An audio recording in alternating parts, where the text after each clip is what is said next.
Bonjour, c'est Alain de 10minutechrono.fr.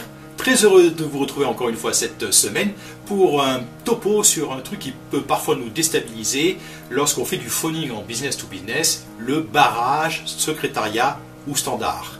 Alors vous l'avez compris, on va parler des objections au téléphone lorsqu'on cherche à prendre un rendez-vous et que l'on est barré par une secrétaire ou une standardiste. Et je parlerai du traitement des objections lorsqu'on a eu son interlocuteur réel au téléphone dans une prochaine vidéo. Alors dans cette vidéo, nous verrons comment il est indispensable de se préparer à ces objections, quelles sont les grandes catégories d'objections que l'on peut rencontrer et comment y faire face. Alors, sans plus tarder, on y va et on commence par comment se préparer aux objections. Alors, se préparer aux objections est absolument indispensable et au moins pour deux raisons. D'abord, c'est frustrant et la frustration va entraîner inévitablement le découragement. Voilà, si vous vous faites démonter sur vos 5 premiers appels, vous allez voir que c'est extrêmement difficile de continuer votre session. Ensuite, parce qu'une bonne préparation va vous permettre d'atteindre votre objectif et de dépasser ce cap difficile, c'est-à-dire d'avoir votre interlocuteur pour obtenir votre rendez-vous, et c'est bien pour ça que vous appelez. Alors, comment se préparer? L'objection souvent est vécue comme un véritable obstacle par celui qui la reçoit, et pourtant ce n'est pas forcément le cas, hein. En fait, vous allez tomber parfois sur des personnes qui ne savent pas ce qu'elles doivent faire. Si vous passez, pas vous passez, ou l'objet de votre demande n'est pas clair. Donc elle va mettre en place une stratégie de défense. Après, vous avez des personnes qui se sentent faibles, vulnérables, et qui vont essayer de bloquer pour se protéger. Et ensuite, vous avez la personne qui ne veut pas perdre son temps, ou surtout plus grave, ne pas faire perdre son temps à son patron, et qui va vouloir savoir si oui ou non, elle va vous passer à un interlocuteur. Dans le déroulement de votre appel, il est rare que vous ne soyez pas confronté à une objection.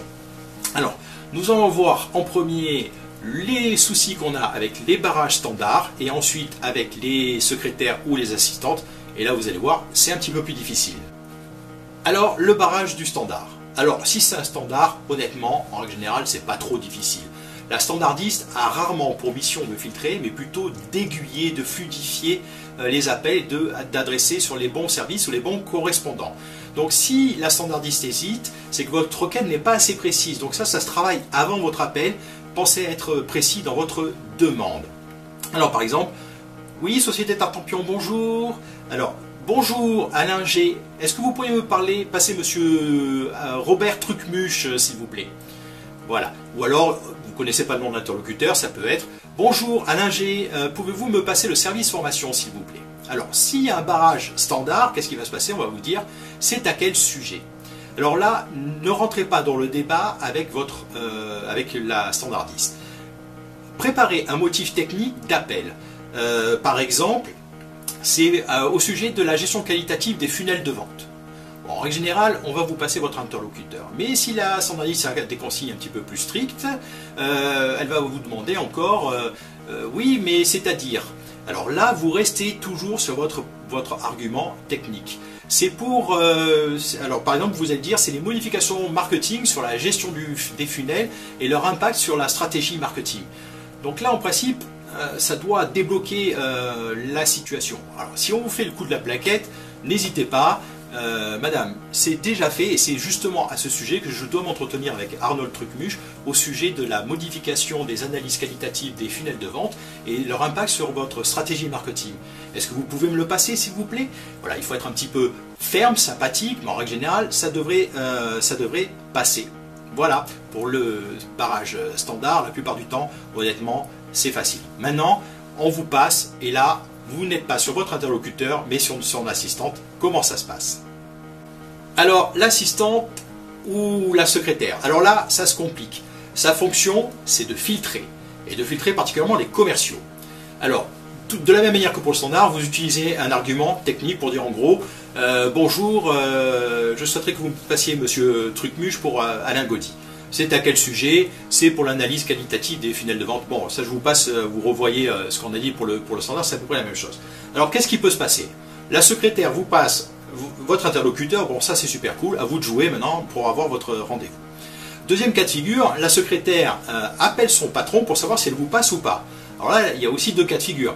C'est soit elle vous le passe, à vous de jouer, soit le patron ne veut pas vous parler. À ce moment-là, la secrétaire, la plupart du temps, va vous demander d'envoyer un dossier, un courrier, une plaquette. Dites alors que vous êtes surpris, que vous avez déjà envoyé cette plaquette et que c'est justement pour cette raison que vous vous rappelez et pour prendre contact avec monsieur Trucmuche. Alors, il y a des cas de figure aussi où la secrétaire va vouloir en savoir plus pour savoir si elle vous passe son patron ou pas. Et en règle générale, vous allez avoir droit à ce genre de questions. Est-ce que vous êtes déjà en contact commercial ou en relation avec monsieur Trucmuche? Là aussi, vous pouvez tenter votre chance et mentir, mais bon, je veux dire, parfois ça passe, mais bon, vous risquez de perdre du temps après et d'être parfois en difficulté. Et puis vous avez le cas de figure où directement la secrétaire vous demande d'envoyer une plaquette, donc là, reportez-vous à tout à l'heure, c'est-à-dire vous l'avez déjà envoyé, et c'est justement ce sujet que vous appelez.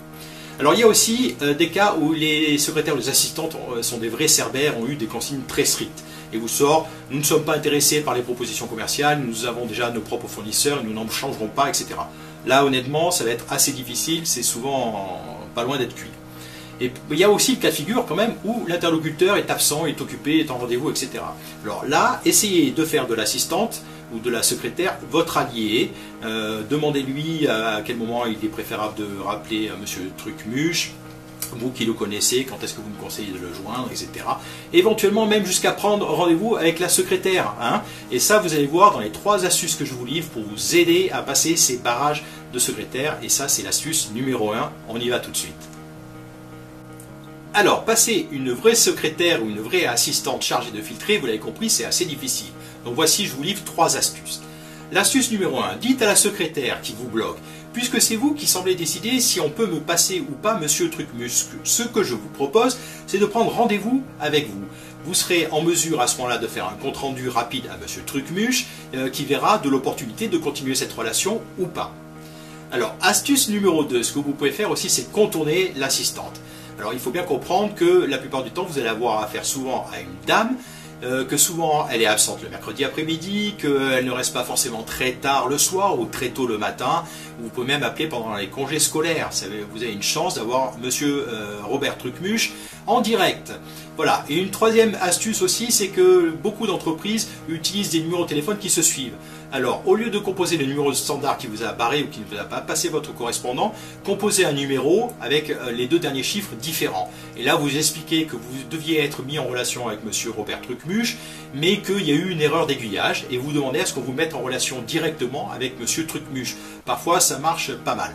Voilà, vous l'avez compris, de temps en temps, pour pouvoir avoir son interlocuteur, il faut savoir être parfois un petit peu imaginatif. Voilà, c'est fini pour aujourd'hui. Je vous remercie encore de votre attention. Si vous avez aimé cette vidéo, partagez-la grâce aux boutons sociaux ou par mail. Mais s'il vous plaît, diffusez, diffusez, diffusez. Plus on est de fous, eh bien, plus on est de fous. Voilà, c'est vraiment fini. Encore merci et à bientôt.